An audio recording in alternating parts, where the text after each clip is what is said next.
Exercise हमारे पास है 4.3, 4.2 ख़त्म हो गई है, ठीक है। तो 4.3 एक्सरसाइज में आपको सिंपल आसान क्वेश्चन है जो आप पीछे पढ़ चुके हैं। कक्षा 10 में आपने कोऑर्डिनेट ज्योमेट्री पढ़ा है, निर्देशांक ज्यामिति, और उस निर्देशांक ज्यामिति में आपने त्रिभुज का क्षेत्रफल निकाला होगा।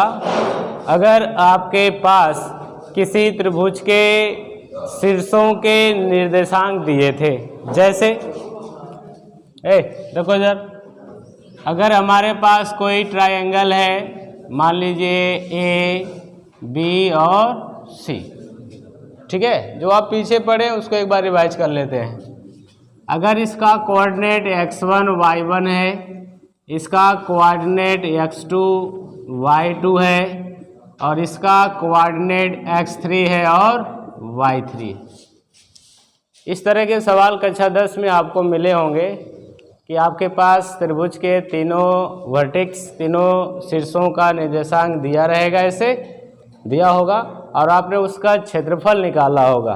और क्षेत्रफल का जो सूत्र रहा होगा आप पढ़े होंगे कि त्रिभुज ABC का जो क्षेत्रफल है, ABC का क्षेत्रफल, उसको हम लोग लिखते थे 1/2, ठीक है ना, 1/2 x1 y2 minus y3 plus x2 y3 minus y1 plus x3 y1 minus y2।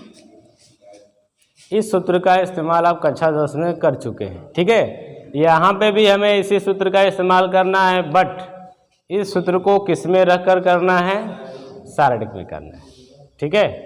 Exercise छोटी सी है, क्वेश्चन इसमें एक फार्मूला तो यही लगेगा, दूसरा इस एक्सरसाइज में कोई फार्मूला नहीं लगेगा। लगाने का तरीका एक ही है, आपको सिर्फ करना ये है कि ये जो क्षेत्रफल आया है, ठीक है ना, इसको हम किसी डिटर्मिनेंट में, किसी सारणिक में हम कैसे लिख सकते हैं। तो ये अगर आपके पास कोऑर्डिनेट है, याद रहे, ए बिंदु का कोऑर्डिनेट, बी का और सी का, ठीक है ना, इसको सारणिक में लिखा जा सकता है। देखो, अगर हम एक सारणिक बनाएं, ठीक है, नाम कुछ भी कर सकते हैं, एक सारणिक बनाए और आपके पास 3 बिंदु हैं, एक है x1, उसको आप C1 में लिखोगे, इसका जो ये भुज है आपका, कोटि को किस में लिखेंगे,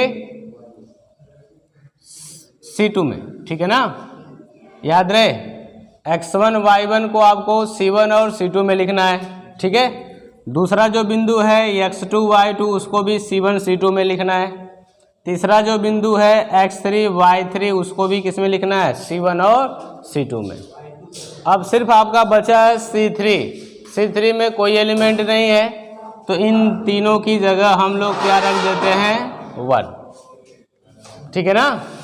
तो जो आपके पास त्रिभुज है, और त्रिभुज में जो भी आपके पास 3 बिंदु दिए हैं, उनके जो कोऑर्डिनेट है x1 y1, x2 y2, देखो y2 है यहाँ पे, ठीक है, x2 y2 x3 y3, आपने इसको C1 और C2 में रख लिया, और C3 में आपको क्या रखना है, केवल 1 रखना है, और कुछ नहीं रखना है। और जब इसका आप एक्सपेंशन करोगे, इसका जब हम प्रसार करेंगे ना, और आगे 1/2 भी रहेगा, याद रहे, ठीक है ना, ये जो 1/2 1/2 आगे रहेगा। अब इसका अगर आप प्रसार करो C1 से, कहाँ से प्रसार करें, C1 से प्रसार करो, तो C1 से प्रसार करने पर क्या आएगा, देखो ये तो है आपका 1/2 बाहर दिख रहा है, यहाँ से C1 से प्रसार करेंगे तो क्या लिखेंगे, x1, इस लाइन को कैंसिल, इसको कैंसिल कर देंगे, इसका इसमें मल्टीप्लाई होगा, इसका इसमें मल्टीप्लाई होगा, तो क्या आ जाएगा, y2 माइनस y3, ठीक है। उसके बाद आप क्या लिखोगे, माइनस x2, क्योंकि माइनस होता है ना इसका चिन्ह, तो माइनस x2। उसके बाद ये कैंसिल हो जाएगा, ये कैंसिल, क्या बचेगा, इसका इसमें मल्टीप्लाई होगा, यानी ये हो जाएगा y1, और इसका इसमें मल्टीप्लाई होगा माइनस y3, और प्लस फिर आप क्या लिखेंगे, x3, ये हो गया आपका x3, ये कैंसिल, इसका इसमें मल्टीप्लाई होगा y1 माइनस y2। इसके जैसा लग रहा है, लग रहा है ना? एक समस्या है थोड़ी सी, वो यहाँ पे x2 प्लस है और यहाँ पे x2 क्या है, तो क्या करेंगे, इसमें से माइनस को बाहर कर दीजिए। माइनस को बाहर करेंगे तो ये y1 माइनस हो जाएगा, ये प्लस हो जाएगा। तो इसको लिखा जा सकता है इस प्रकार, 1/2 x1 y2 माइनस y3, और ये प्लस हो जाएगा, इसमें से माइनस बाहर आएगा और इसको लिख देंगे ऐसे y3 minus y1 plus x3 y1 minus y2। यही आपका त्रिभुज का क्षेत्रफल था जो आपने कक्षा 10 में इसको रट्टा मार के याद किया था। ठीक है, अब जैसे भी याद किया हो, ठीक है। तो ये वो फार्मूला है इसके तहत आपने जो है त्रिभुज का क्षेत्रफल निकाला होगा। ठीक है, तो ये फार्मूला किससे आया है, शारीरिक से। हम सवाल किससे लगाएंगे, शारीरिक से। ये फार्मूला हम नहीं लिखेंगे, हमारे पास जो बिंदु दिया होगा ना कि आपसे कहेगा इस त्रिभुज का क्षेत्रफल निकालो, आपके पास ये बिंदु है, तो आप उसको इस फार्मूले पे नहीं रखेंगे, किस पे रखेंगे, इस पे रखेंगे और फिर उसका क्या कर देंगे, प्रसार कर देंगे। x1 y1 x2 y2 जगह कोई भी संख्या हो सकती है, लेकिन याद रहे C1 में आपको 1 1 ही रखना है, क्योंकि ये 1 1 रखने पर ही ये फार्मूला आता है। ठीक है, तो C3 में 1 1 रखना है, बाकी C1 C2 में जो भी भुज और कोटि होगी उसको रखेंगे और इस तरह जो है उसको आप प्रसार करके हल कर लेंगे। याद रहेगा फार्मूला, आसान है। अब इसमें कुछ पॉइंट्स आपको याद रखने हैं, जैसे वहाँ पे आपने कभी ऐसा किया होगा, क्षेत्रफल निकाला होगा और क्षेत्रफल माइनस में आ गया होगा, ऐसा होता कभी कभी क्षेत्रफल रखने पर माइनस में आ जाता है। तो कुछ 1-2 पॉइंट्स आपको याद ये रखना है। पहला पॉइंट, ठीक है, पहला पॉइंट ये रखना है कि अगर त्रिभुज का क्षेत्रफल माइनस आता है तो उसको हम प्लस कर लेंगे। ठीक है ना, अगर त्रिभुज का क्षेत्रफल अगर माइनस आता है, ऋणात्मक, ठीक है, तो उसको हम क्या कर लेंगे, प्लस, धनात्मक बना लेंगे, मतलब धनात्मक लिखेंगे। लेकिन ये काम आप लास्ट में करोगे, बीच में नहीं कि इसमें हल करते समय इसमें माइनस आ गया प्लस आ गया सबको प्लस बना के जोड़ देंगे, ऐसा नहीं। इन सबको हल करेंगे, लास्ट में अगर आपका आंसर माइनस में आता है तो क्षेत्रफल आप किस में लिखेंगे, प्लस में लिखेंगे। पहली बात याद रहेगी। और याद रहे क्षेत्रफल हमेशा स्क्वायर यूनिट में होता है, क्योंकि यहाँ पे तो आपके पास मात्रक होगा नहीं, कोऑर्डिनेट में मात्रक होता नहीं, तो वहाँ पे हम डिस्टेंस या जो दूरी है उसका जो यूनिट है उसको हम इकाई कहते हैं। क्या कहते हैं, इकाई। तो यहाँ पे दूसरी चीज़ आपको याद रखनी है, अगर मात्रक आपको लिखना है तो मात्रक आप लिखेंगे वर्ग इकाई, ठीक है ना, या वर्ग मात्रक। वर्ग लिखना जरूरी है, ठीक है ना, इसलिए लिखना जरूरी है क्योंकि क्षेत्रफल हमेशा स्क्वायर में होता है। दूसरा पॉइंट याद रहेगा। तीसरा पॉइंट आपको याद ही रखना है इसमें कि अगर मान लीजिए क्वेश्चन ऐसे कर दिया कि आपके पास 3 बिंदु दे दिया और कह दिया कि सिद्ध करिए कि ये कोलिनियर है, मतलब संरेख है, ऐसा भी क्वेश्चन होगा कि आपको पूछेगा कि ये सिद्ध कीजिए कि ये बिंदु संरेख है यानी कोलिनियर है, तो उसके लिए क्या करेंगे, वो काम आप इस फार्मूले में किए होंगे। ठीक है, तो यहाँ पर जो त्रिभुज का क्षेत्रफल आएगा उसके बराबर क्या कर देंगे, 0। 0 इसलिए होगा अगर कोई 3 बिंदु, संरेख का मतलब होता है एक ही रेखा में। मान लीजिए कोई एक रेखा है, इस पे एक बिंदु हमने ले लिया A, दूसरा बिंदु B और तीसरा बिंदु C। अगर ये तीनों बिंदु किसी त्रिभुज का निर्माण करते हैं तो इसका क्षेत्रफल कुछ न कुछ आएगा, जैसे ये बना आपका। लेकिन अगर तीनों बिंदु एक ही रेखा में हैं तो इनसे त्रिभुज बनाया जा सकता है, त्रिभुज बनेगा नहीं। जब त्रिभुज नहीं बनेगा तो क्षेत्रफल क्या आएगा, 0, इसलिए यहाँ पे 0 करते हैं। ठीक है, तो अगर आपसे क्वेश्चन पूछेगा सिद्ध कीजिए संरेख है, तो क्या करना है, त्रिभुज का क्षेत्रफल निकालना है। अगर वो 0 आ जाता है तो आप क्या कहेंगे कि तीनों बिंदु क्या हैं, संरेख। ठीक है, क्योंकि संरेख होने पर ही त्रिभुज नहीं बनता है।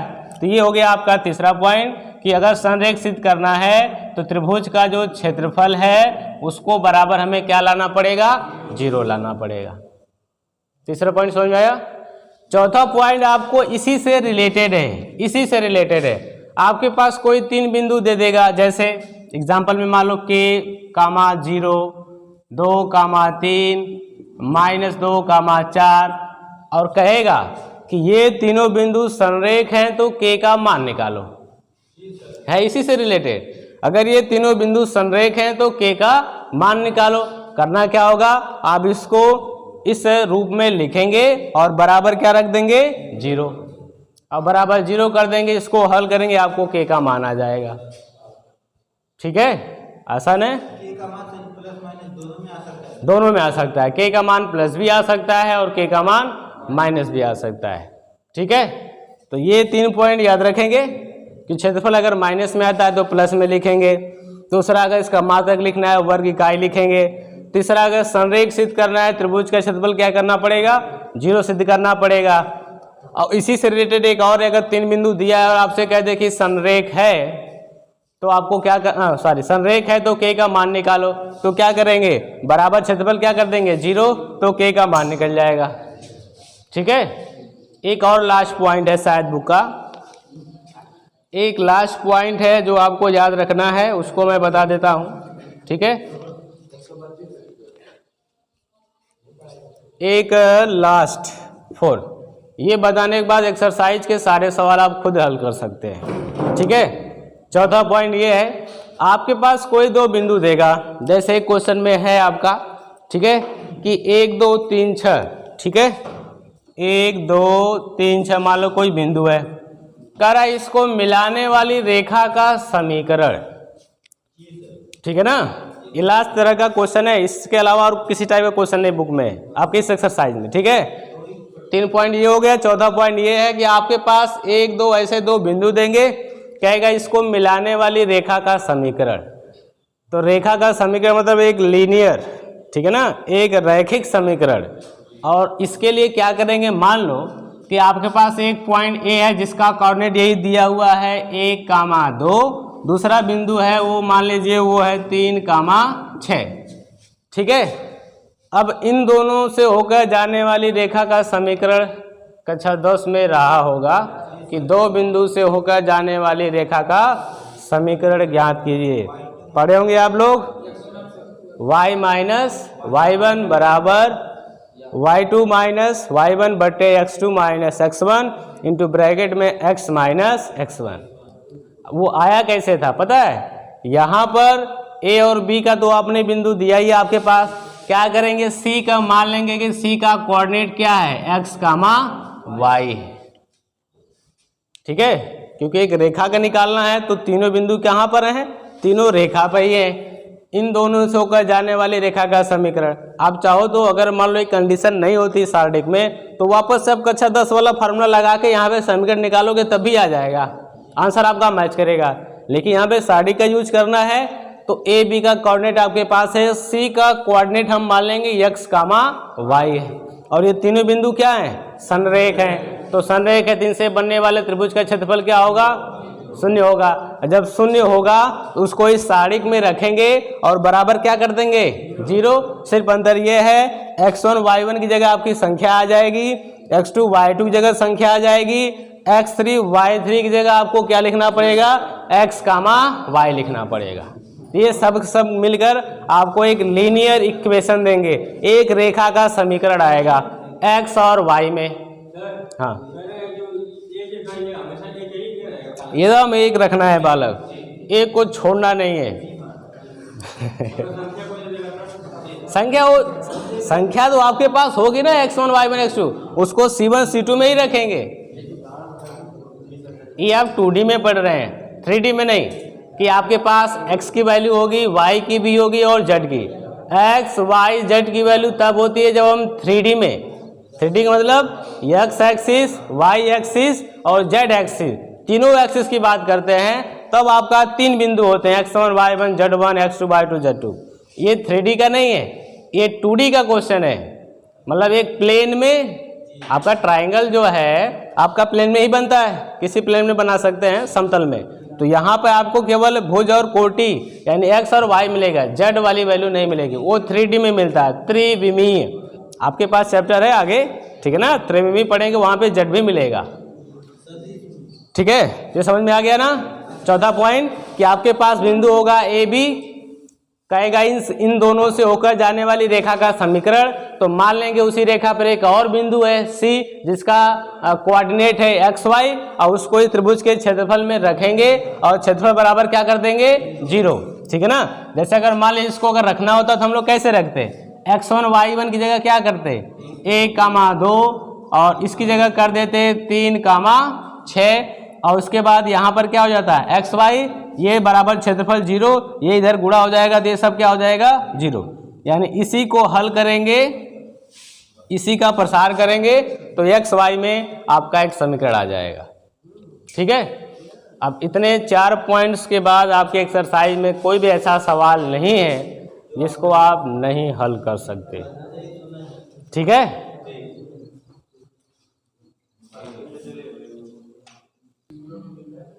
दो एक्सरसाइज का पहला क्वेश्चन में 3 क्वेश्चन है और तीनों को लगाने का तरीका एक ही है। तो उसमें से एक क्वेश्चन मैं बता दे रहा हूँ, बाकी 2 क्वेश्चन आप लोग लगाएंगे। ठीक है ना। तो उसमें का मैंने तीसरा लिखा है। पहले दूसरे में भी इस तरह की संख्या दिया है और आपसे पूछ रहा है त्रिभुज का क्षेत्रफल क्या होगा और त्रिभुज के शीर्षों के निर्देशांक ये दिए गए हैं। तो सबसे पहला काम है आप इसको सारणिक में लिखोगे। लिखेंगे त्रिभुज का क्षेत्रफल, त्रिभुज का क्षेत्रफल होता क्या है 1/2। पहले आप फॉर्मूला लिख लीजिए, x1 y1 x2 y2 x3 y3 और c3 में 1 1 हो गया। ये इसमें जो पहला बिंदु है ना उसको कह दें ये आपका x1 है, ये y1 है, ये आपका x2 है, ये y2 है, ये आपका x3 है और ये y3। इन सबको इसमें रखो। रखेंगे तो 1/2 -2 -3 3 2 -1 -8 हो गया। C1 C2 C3 को भर दीजिए 1 1 1 से हो गया। अब इसको हल करना तो आपके लिए बच्चों का खेल है ना। 1/2 कहीं से प्रसार करो, R1 से करो, C1 से। तो ये देखो हो गया -2 ब्रैकेट में, ये कैंसिल, ये कैंसिल, 2 एकम 2 -8 एकम +8। फिर ये आप लिखोगे माइनस तो प्लस हो जाएगा क्योंकि यहाँ पे माइनस पहले से होता है। उसके बाद ये कैंसिल, ये कैंसिल, 1 का गुना 3 में 3 -1 तो +1 हो जाएगा। फिर +1 ये कैंसिल लाइन हो जाएगी, ये कैंसिल, 8 का 3 में मल्टीप्लाई 24, इसका इसमें मल्टीप्लाई तो +2। ठीक है ना। हल करिए इसको 1/2 8 2 10 दूना 20 -20 3 1 4 3 12। उसके बाद 24 में से 2 को घटा दीजिए -22। 1/2 माइनस वाला 1 में ऐड होगा, प्लस वाला अलग। तो देखो ये माइनस है और ये माइनस है, तो 22 और 20 कितना हो जाएगा 42। -42 अब प्लस क्या हो जाएगा 12। घटा दीजिए -23, 2 से भाग कर दीजिए 15। यानी क्षेत्रफल क्या आया -15 वर्ग इकाई। और आपको पता है हमने बताया कि क्षेत्रफल अगर माइनस में आता है तो उसको प्लस कर लेंगे, और ये लास्ट में करेंगे, बीच में नहीं कि यहाँ पे माइनस आया, ये माइनस आया, सबको प्लस बना के जोड़ दिए, यहाँ पे मत करना। ठीक है, लास्ट में। तो त्रिभुज का क्षेत्रफल लिखेंगे +15 वर्ग इकाई। ये हो गया त्रिभुज का क्षेत्रफल। और रीजन में यहाँ पे लिखना होगा तो लिख देना, क्योंकि त्रिभुज का क्षेत्रफल ऋणात्मक नहीं होता। ठीक है, ये तो बस लिखने के लिए है, लेकिन आंसर आपका यहाँ पे ये आ गया है। तो इसका पहला और दूसरा कर लेंगे ना। ठीक है,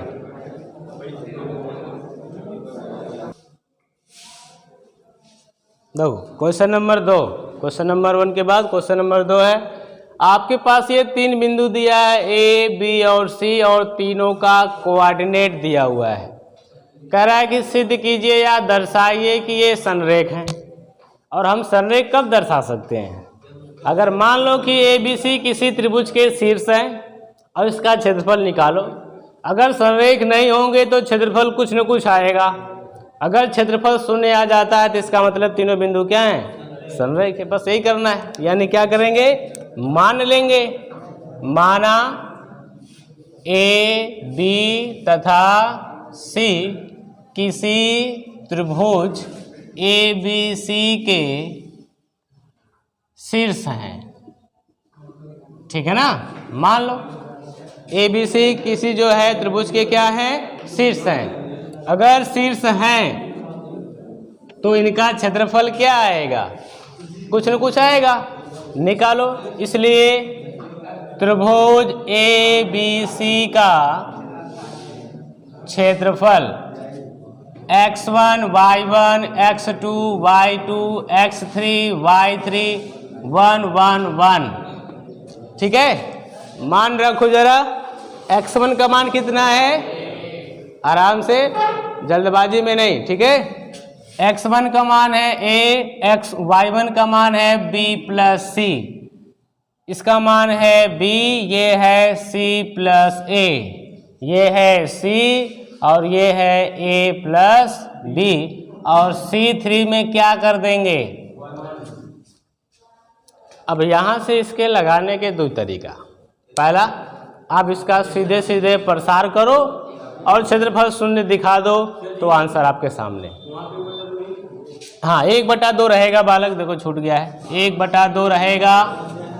ठीक है, देखो देखो ध्यान से, हमें क्या करना है? इसका क्षेत्रफल शून्य लाना है, यही करना है ना।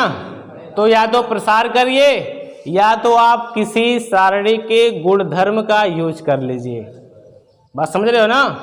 अगर कुछ नहीं आ रहा है, प्रसार करो, सारे की सारी वैल्यू कट जाएगी, सब कट के 0 आ जाएगा। दूसरा ऑप्शन है, आप सारणी के गुणधर्म का यूज कर लो। तो क्या करोगे? देखो, अगर C1 में C2 को जोड़ दें, समझ रहे हो ना? C1 में C2 को जोड़ेंगे, ये इसमें ऐड होगा, ये इसमें ऐड होगा, ये इसमें ऐड होगा, तो C1 में आएगा A plus B plus C, यहाँ पे भी A plus B plus C, यहाँ पे भी, यहाँ पे भी। अब उसको बाहर कर लो तो 1 1 1 आ जाएगा, और C3 में 1 1 है, और किसी सारणी के 2 कॉलम या 2 पंक्ति बराबर है, उस सारणी का मान क्या होता है? शून्य होता है। समझ रहे हो ना? आपको हल करना है, जो भी तरीका अपनाओ, गुणधर्म का यूज करोगे तभी शून्य आएगा, और प्रसार करोगे तभी शून्य आएगा।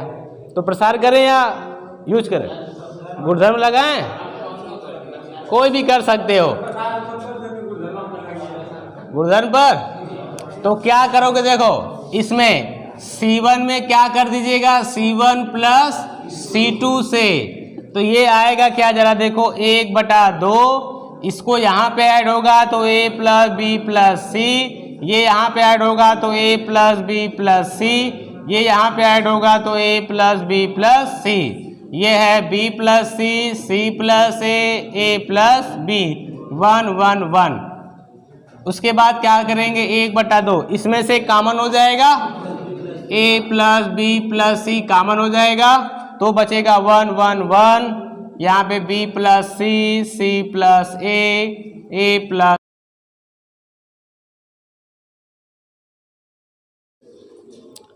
क्वेश्चन नंबर 2 तक आपका कंप्लीट हो गया था। ठीक है, तो क्वेश्चन नंबर 3 है जो है तीसरा का पहला क्वेश्चन। 2 क्वेश्चन है क्वेश्चन नंबर 3 में, और आपसे क्वेश्चन ये पूछ रहा है कि अगर निम्नलिखित जो आपके 2 क्वेश्चन है इसमें, पहला और दूसरा, कि अगर किसी त्रिभुज का जो क्षेत्रफल है वो 4 वर्ग इकाई हो तो k की वैल्यू निकालो। ठीक है, आपके पास है किसी त्रिभुज का क्षेत्रफल 4 वर्ग इकाई है, तो आपको इस k की वैल्यू निकालना है। ठीक है, तो ये हमारे पास बिंदु है x1 y1 x2 y2 x3 y3। तो इसको सबसे पहले हम जो है सारणिक में लिखेंगे। लिखते हैं, देखो आपको सूत्र पता होना चाहिए। त्रिभुज का क्षेत्रफल बराबर हम लोग लिखते हैं x1 y1 x2 y2 x3 y3 1 1 1। हमारे पास क्षेत्रफल है, ठीक है, यहाँ पे 1/2 1/2, ठीक है। हमारे पास क्षेत्रफल है और प्लस ये सारे बिंदु हैं, तो हमें इसमें जो बिंदु के आएगा उसी की वैल्यू निकालना है। तो याद रहे यहाँ पे जो क्षेत्रफल है ना, क्षेत्रफल अगर माइनस में आ जाए या प्लस में आ जाए तो उसको प्लस कर लेते हैं, बताया था। तो यहाँ पे क्षेत्रफल को आप प्लस और माइनस दोनों लेकर चल सकते हैं साथ में, समझ रहे हो ना। क्षेत्रफल हम जो किस में लेके जा सकते हैं, प्लस और माइनस दोनों में, यानी हमारे पास जो क्षेत्रफल होगा प्लस माइनस 4 बराबर, ऐसे करके लिख सकते हैं। हो सकता है क्षेत्रफल माइनस में आया हो उसको प्लस लिखा हो, लेकिन हालांकि क्वेश्चन में लिख दिया है कि 4 वर्ग इकाई प्लस है, तो आप प्लस लेके चलिए, समझ रहे हो ना। क्षेत्रफल में कह दिया कि वो 4 वर्ग इकाई है, तो आप प्लस में लेके चलिए, लेकिन जिसको हम दोनों में लेके जा सकते हैं, प्लस में भी और माइनस में भी, ठीक है। तो प्लस में लेके चलते हैं, 1/2 इधर बिंदु रखते हैं, ये आपका है के 0, उसके बाद 4, 0 x1 y1 x2 y2, फिर उसके बाद x3 y3, उसके बाद यहाँ पे हो गया 1 1 1। अब इसको हल करना है, के की वैल्यू निकलेगी, ठीक है। क्या करेंगे, देखो इसका इधर गुणा हो जाएगा, ये कितना हो जाएगा आपका 8, इधर प्रसार कर दीजिए R1 से, तो ये हो गया के, ये कैंसिल कर देंगे, ये कैंसिल, इसका इसमें मल्टीप्लाई होगा, इसका इसमें, तो 0 - 2 हो जाएगा, माइनस फिर ये 0, इसके बीच में जो भी आएगा वो 0 हो जाएगा, ठीक है। फिर ये आपका 1, ये कैंसिल, ये कॉलम और ये रो, तो 2 चौको 8 और -0, ठीक है। तो ये आपका आ जाएगा, देखो ये हो गया 8, इसका ऐसे मल्टीप्लाई होगा -2k, ठीक है, और ये +8, ये +8 आ जाएगा, ठीक है ना।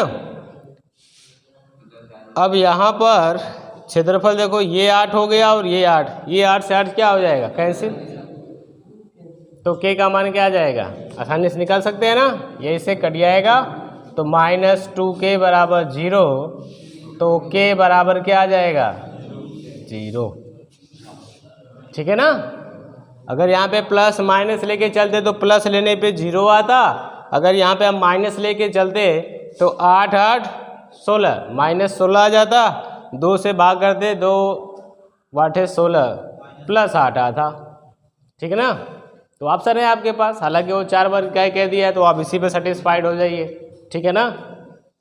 अब इसका दूसरा क्वेश्चन लग जाएगा, क्षेत्रफल आपको यही रखना है, 4 ही रखना है, बिंदु आपके पास है उसमें के दिया हुआ है, तो उसकी वैल्यू निकाल सकते हैं, ठीक है। तो ये क्वेश्चन आपका खत्म हो गया। अब लास्ट क्वेश्चन नंबर जो 4 है, 4 में 2 क्वेश्चन है, ठीक है ना। आपके पास करा है सारणिक का प्रयोग करके 1 2 3 6 को मिलाने वाली रेखा का समीकरण, और इसी तरह इसका दूसरा है, ठीक है ना। क्वेश्चन नंबर 4 में 2 क्वेश्चन है, एक आपके पास है 1 2 और 3 6, 1 2 और है 3, 6, ये आपके पास 2 बिंदु हैं, करा इससे होकर जाने वाली रेखा का समीकरण निकालो। अगर निर्देशांक ज्यामिति होती तो फार्मूला लगा देते, वैसे यहाँ पे भी आपको मान लेना एक बिंदु C है जो इन्हीं दोनों रेखाओं को मिलाने वाली रेखा पर स्थित है। मतलब ये कि मान लो एक रेखा है, इसमें बिंदु 1 2 है और कौन है 3 और 6 है, ठीक है, और एक बिंदु इस पर मान लीजिए वो क्या है x, y। अब यहाँ पर हम लगाएंगे क्या, त्रिभुज का क्षेत्रफल का सूत्र ही लगाएंगे, बस क्या कर देंगे, क्षेत्रफल 0 कर देंगे, क्योंकि तीनों बिंदु क्या है एक ही रेखा में है, तो त्रिभुज बनेगा नहीं, तो क्षेत्रफल क्या होगा 0 होगा। तो इसको हम जो त्रिभुज के क्षेत्रफल में लिखेंगे तो फार्मूला जो होगा x1 y1 x2 y2 x3 y3 1 1 1, और ये बराबर हम क्या लिख देंगे 0, ये तीनों एक ही रेखा में, तो क्षेत्रफल होगा नहीं, 0 आएगा। ये बिंदु आप रखेंगे, देखो x1 y1 की जगह रखेंगे 1 2 3 6 x y 1 1 1, और ये बराबर हो जाएगा आपका 0। 1/2 इधर जाएगा तो 0 हो जाएगा ना, 1/2 से भाग करेंगे 0 हो जाएगा, तो यही बचेगा।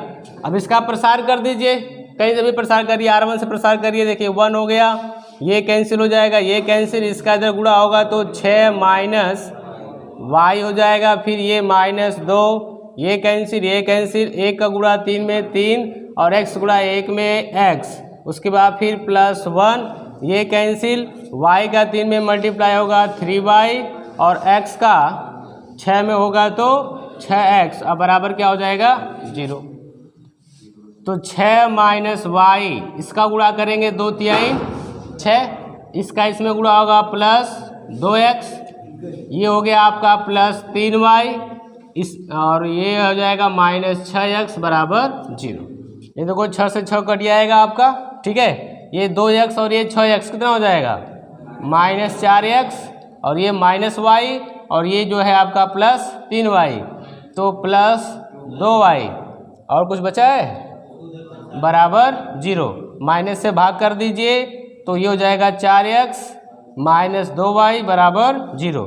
अभी चाहो तो आप 2 से भाग कर सकते हो, 2 से भाग कर देंगे तो हो जाएगा 2x -y बराबर 0। ये आपका आंसर है, ठीक है, 2x -y बराबर 0। तो ये उस रेखा का समीकरण है जो इन दोनों से होकर जाती है।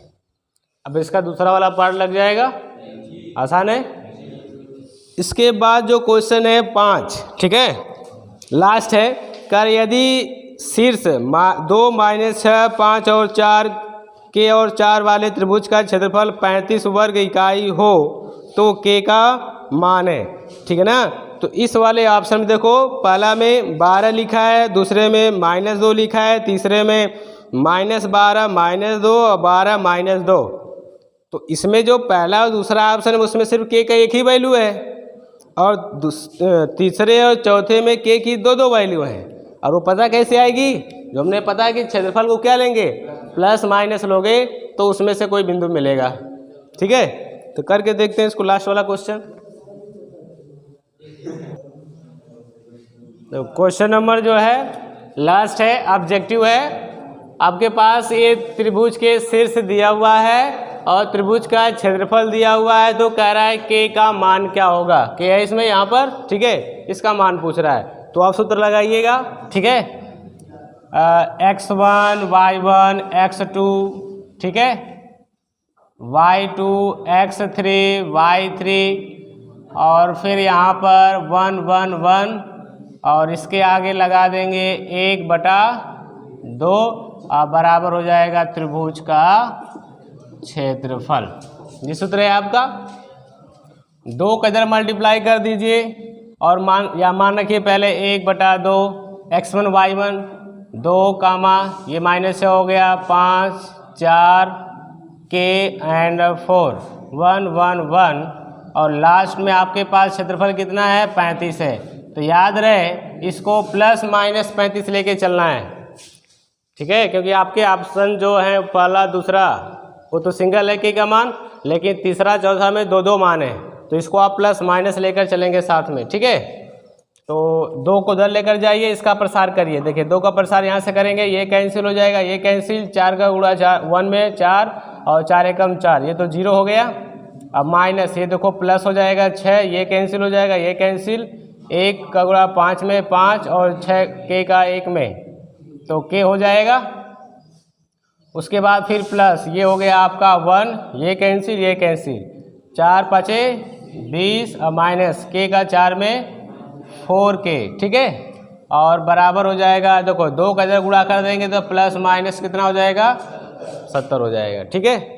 ये वाला पद तो 0 हो गया, ये पूरा 0 हो जाएगा, ये बचेगा तो 6 5 30 हो गया और इसका इसमें गुणा हो जाएगा तो 6 के, प्लस ये हो गया 20 माइनस 4 के बराबर प्लस माइनस 70, 30 और 20 कितना हो जाएगा 50, ठीक है। 6 और 4 कितना हो जाएगा 10 के बराबर प्लस माइनस 70। अब इसमें से 70 एक बार प्लस लेंगे और एक बार माइनस लेंगे। प्लस 70 लेने पर तो प्लस 70 लेंगे तो क्या आएगा, देखो 50 माइनस 10 के बराबर 70, इसको इधर ले जाओ तो 10 के बराबर 70 माइनस 50, तो माइनस 10 के बराबर हो जाएगा यहाँ पर 20 हो जाएगा। तो के बराबर क्या आ जाएगा बालक? 20 बटे माइनस 10, 10 गुना के का -2। और अगर आप -70 लेके चलते हो, -70 लेने पर, ठीक है, तो -70 लेंगे तो देखो ये हो जाएगा 50 माइनस 10 के बराबर -70। इसको पक्षांतर करेंगे तो -10 के बराबर -70 माइनस 50, तो -10 के बराबर -120, तो के बराबर हो जाएगा -120 बटे -10 हो जाएगा 12। के का मान, तो आपके पास ऑप्शन कौन का आया? के का मान आया 12 और -2।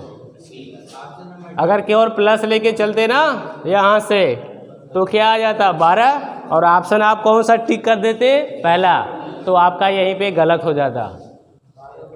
ठीक है, तो ऑप्शन कौन सा सही है इसका? डी वाला ऑप्शन सही है। ठीक है ना? हाँ, तो इसको याद रखना। एक्सरसाइज खत्म हो गई। ठीक है।